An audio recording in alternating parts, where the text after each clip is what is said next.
The conference table at Morris and Associates law firm had never felt more like an execution block.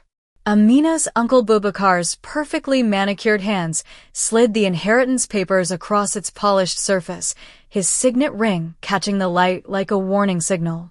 "Sign it, Amina," he said, his voice dripping with false concern. "It's what's best for everyone." She looked around the room at the faces of her father's family. Uncle Bubakar, the self-appointed patriarch since her father's death 2 years ago. Aunt Fatou, his wife, wearing enough diamonds to blind someone. Her cousins Ousmane and Khadija, both trying to hide their smirks behind expressions of fake sympathy.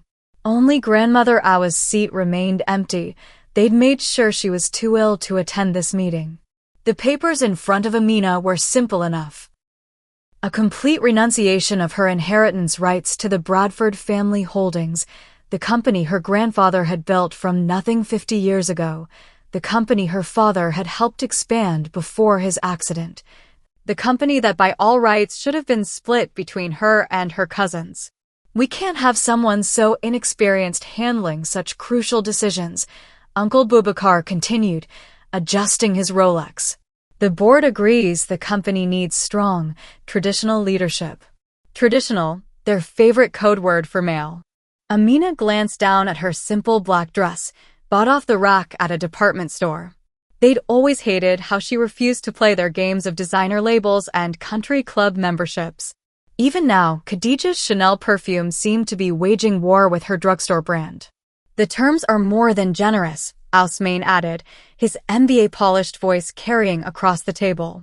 $5 million in exchange for your shares. That's more than fair, considering your limited business experience. Limited business experience, Amina almost smiled at that. They'd been so busy watching their own reflections in their marble floors, they hadn't bothered to check what she'd been doing for the past 2 years since her father died. "And if I don't sign?" she asked quietly, though she already knew the answer. Aunt Fatou's surgically enhanced smile tightened. "Then things could get very uncomfortable. The board has already expressed concerns about your father's unfortunate investment decisions before his death.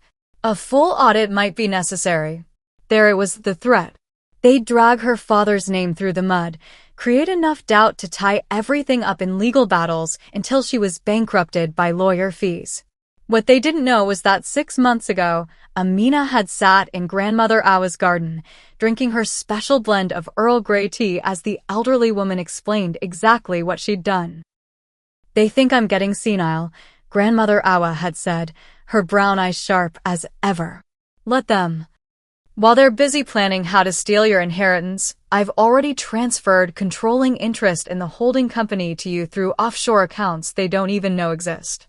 Amina picked up the Mont Blanc pen they provided, probably expecting the expensive weight of it to intimidate her. Her signature flowed across the page, each letter a step in a dance they didn't know she was leading. "There," Uncle Bubakar said, unable to hide his triumph. "That wasn't so hard, was it? Security will escort you out. Don't bother coming to any future family functions." Amina stood, smoothing her dress. "Actually, I have a lunch appointment, but you all might want to keep your phones on this afternoon. I hear there's going to be some interesting business news." Khadija rolled her eyes. "Still playing at being mysterious, cousin? This isn't one of your little charity projects." Amina walked to the door, then turned back. "You know what Dad used to say about the Bradford family motto? Fortune favors the prepared." I always wondered if any of you actually understood what that meant. As the elevator doors closed behind her, she pulled out her phone and sent a single text to her lawyer, "Execute Phase 1. In the lobby, she passed the massive portrait of her grandfather, the company's founder. Most people saw an intimidating figure in an expensive suit, but she remembered him teaching her chess when she was 7. "The key, my dear," he'd said, "isn't just knowing the moves, it's making your opponent think they know yours." She stepped out into the bright autumn sunshine, counting down the minutes. By 2 p.m., every news outlet in the city would be running the story: Bradford Holdings' secret merger with its biggest competitor, orchestrated by the company's true majority shareholder, her. Uncle Bubakar's carefully arranged monopoly on the family's shipping empire was about to crash into the rocks, and he didn't even see the lighthouse. Her phone buzzed. A message from Grandmother Awa. Is it done? Just beginning, she replied. Heading to the hospital now. Are you ready for visitors? Darling, I've been ready since your grandfather left me his secret shares 20 years ago. Today we show them what Bradford women can really do. Amina smiled, hailing a cab. The driver asked, where to miss? Mount Sinai Hospital, she said. I need to visit my grandmother before the afternoon news cycle hits. As they pulled away from the curb, she watched Uncle Bubakar's precious law firm recede in the background. He'd spent so much time building his glass castle, he never noticed who actually owned the ground beneath it. The real inheritance wasn't in those papers she'd signed. It was in the lessons Grandmother Awa and grandfather had taught her while everyone else was busy counting their money. Patience, strategy, and the understanding that true power doesn't need to shout to be heard. Her phone buzzed again, this time an alert from her real office, the one nobody in the family knew about. Markets opening. Ready to proceed with announcement. She typed back a single word. Begin. By sunset, the Bradford family would learn what their precious motto really meant. Fortune doesn't favor the bold, it favors those who know how to wait for the perfect moment to strike. Grandmother Awa's private hospital room felt more like a command center than a place of recovery. She sat propped up against crisp white pillows, her silver hair perfectly styled, multiple tablets arranged on her bedside table like battle plans. Did they bite? She asked as Amina walked in, her eyes gleaming with the same strategic sparkle that had built Bradford Holdings 50 years ago. Hook, line, and sinker, Amina replied, setting her bag down. Uncle Bubakar practically danced when I signed. Grandmother Awa checked her watch. A vintage Cartier that grandfather had given her on their 40th anniversary. It's 1:45. Markets close at 4 o'clock. Are you ready for what comes next? Amina pulled out her laptop. Already in motion. Johnson and Pierce are announcing the merger at 2 p.m. sharp. Their PR team has been coordinating with ours for weeks, and Bubakar has no idea. He's too busy celebrating his victory to notice that his biggest competitor just merged with a company he thinks he controls. The offshore transfers completed last night, Grandmother Awa said, pulling up documents on one of her tablets. Your grandfather always knew Bubakar would try something like this after he was gone. That's why he left me controlling interest in the shadow companies, the same ones that just became majority shareholders in Johnson and Pierce. Amina logged into her secure email, checking the final confirmations. Everything was proceeding exactly as they'd planned. Over the past 2 years, while Uncle Bubakar and his children had been busy playing corporate royalty, Grandmother Awa and she had been quietly consolidating power through a web of holdings so complex it had taken 3 international law firms to structure. Her phone buzzed, a panicked text from Khadija, turn on CNBC now. It's starting, Amina told her grandmother, switching on the hospital room's television. The business news anchor's voice filled the room, breaking news in the shipping industry as Johnson and Pierce announces a surprise merger with Bradford Holdings through a complex series of offshore acquisitions. The deal, valued at over $4.2 billion, effectively consolidates control of the East Coast shipping corridors. Grandmother Awa turned up the volume as the anchor continued. In an unexpected twist, the merger appears to have been orchestrated by Amina Bradford, granddaughter of founder William Bradford, through a previously unknown holding company. Amina's phone exploded with notifications, calls from Uncle Bubakar, Aunt Fatou, Ousmane, Khadija, board members, family friends, everyone who had sat silently by while they tried to push her out of her inheritance. Should I answer? She asked her grandmother. Grandmother Awa shook her head, a small smile playing on her lips. Let them sweat. They'll all be here soon enough. Bubakar never could handle being outplayed. Sure enough, within 20 minutes, the door burst open. Uncle Bubakar stormed in, his face red, his perfect suit slightly disheveled. Behind him, Aunt Fatou and her cousins huddled like a Greek chorus of designer outrage. "What have you done?" he demanded, waving his phone where the stock ticker showed Bradford Holdings shares soaring on merger news. Amina looked up calmly from her laptop. "I believe the press release explains everything quite clearly. Bradford Holdings is merging with Johnson and Pierce. The combined company will be the largest shipping consortium on the East Coast." "This is impossible," Ousmane sputtered. "You signed away your shares." "No," Amina corrected. "I signed away my direct shares in Bradford Holdings, but Grandmother Awa's offshore companies, the ones that actually control the voting rights, those weren't mentioned in your carefully worded document." Khadija stepped forward, her designer heels clicking on the hospital floor. "You can't do this. The board will never approve." "The board already has," Grandmother Awa interrupted, her voice cutting through the room like steel. "Check your phones. The vote was completed 10 minutes ago. Amina's holding company now controls 57% of the merged entity." Uncle Bubakar turned to her, realization dawning. You helped her do this while pretending to be sick?" "Pretending?" Grandmother Awa laughed. "Bubakar, I've been running this company from hospital rooms for 2 years. Your father taught me everything about this business long before you were born. Did you really think I'd let you steal it from his granddaughter?" "But the company needs strong leadership," Aunt Fatou protested. "Traditional values." "Traditional values?" Amina stood up. "Like loyalty? Honor? Taking care of family?" "Because from where I stand, you all abandoned those values the moment you thought you could profit from my father's death." She pulled up another document on her laptop and turned it to face them. "This is a list of every questionable decision you've made since taking control of the board. Every inflated contract given to your friends, every nepotistic hire, every manipulated audit. Did you really think nobody was watching?"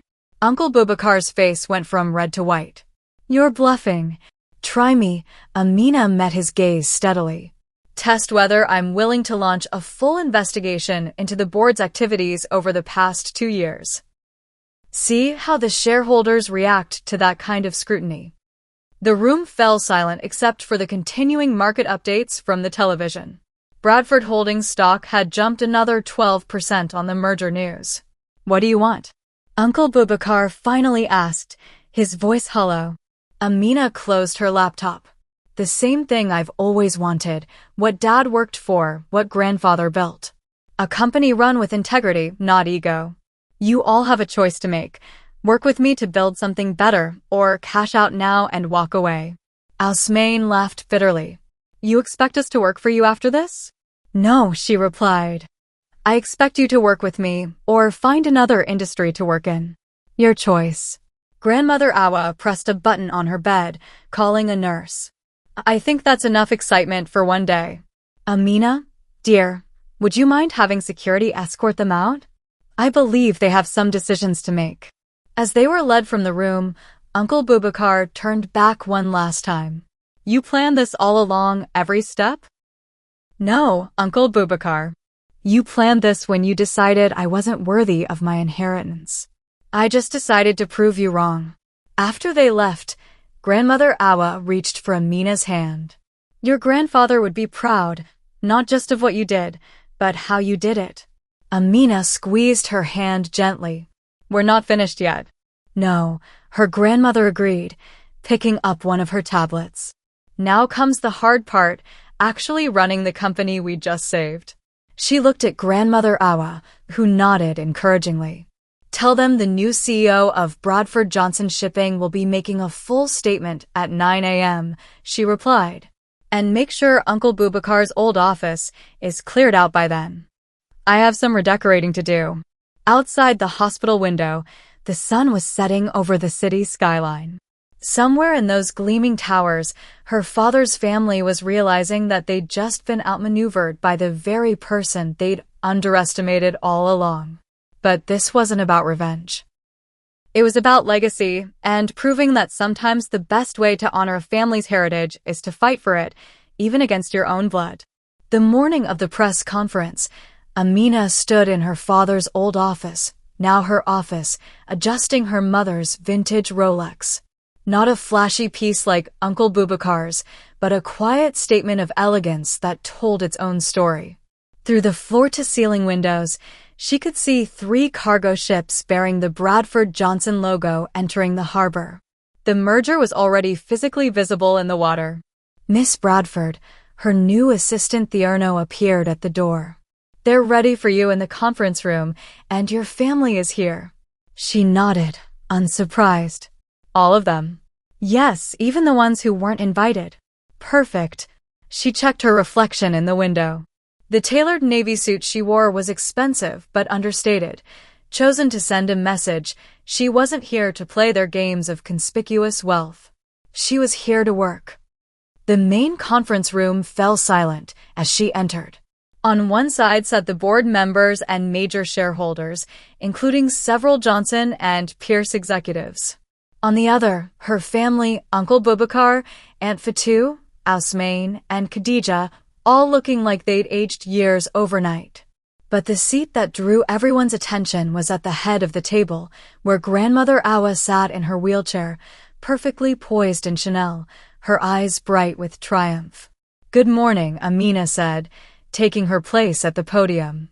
"Thank you all for coming. Before we begin the press conference, I'd like to address some internal matters." She opened a folder and laid out several documents. These are the results of a preliminary audit of Bradford Holdings operations over the past 2 years. The findings are concerning. Uncle Bubakar shifted in his seat. Ousmane suddenly became very interested in his phone.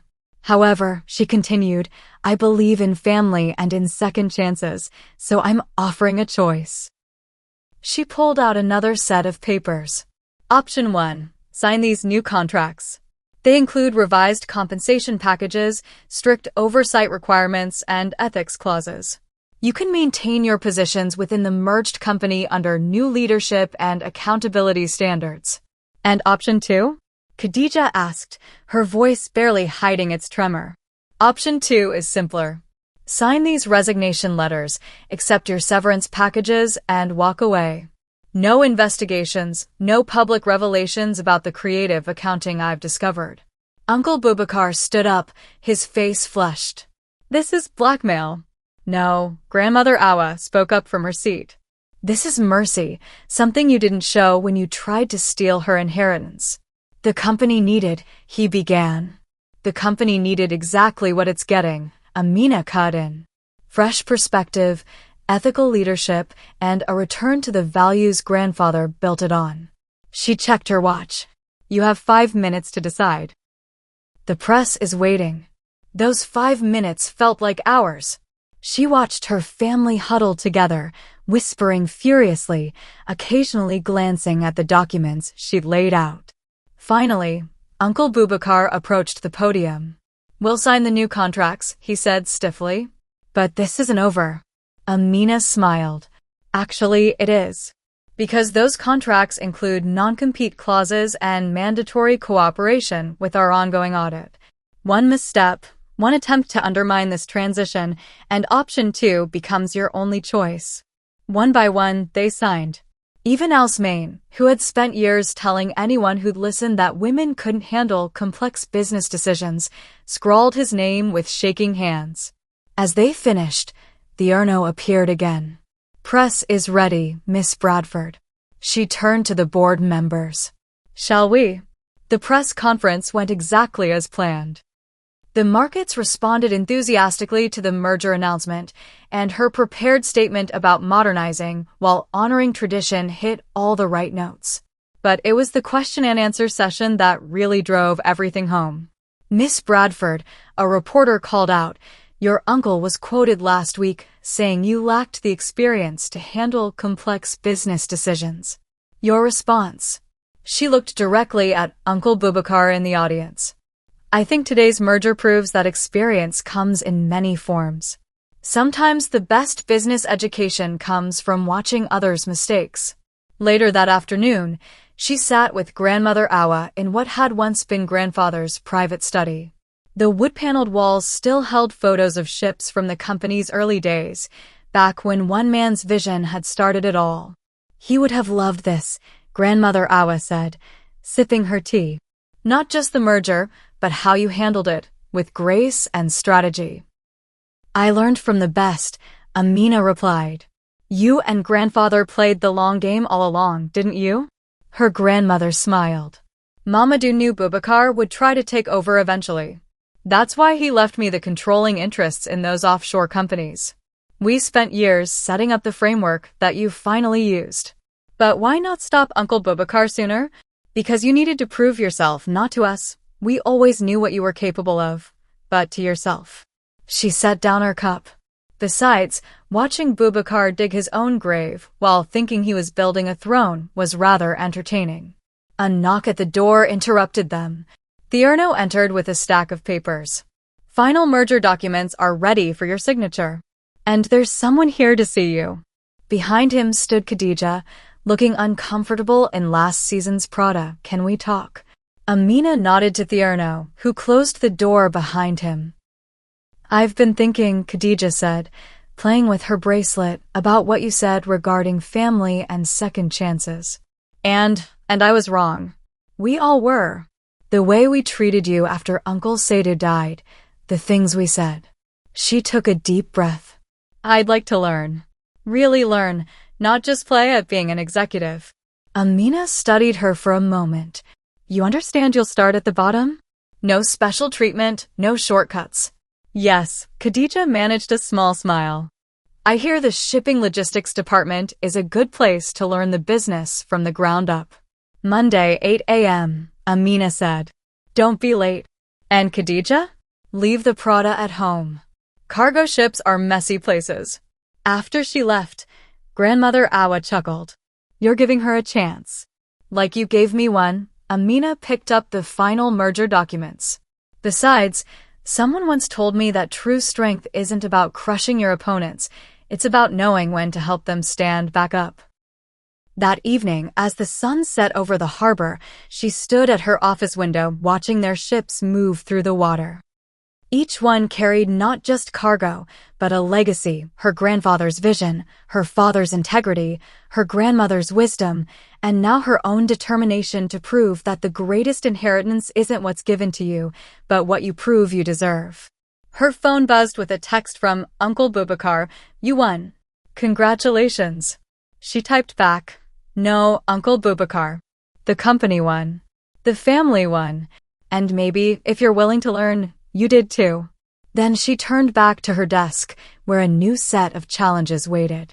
Because while winning was satisfying, leading was the real test.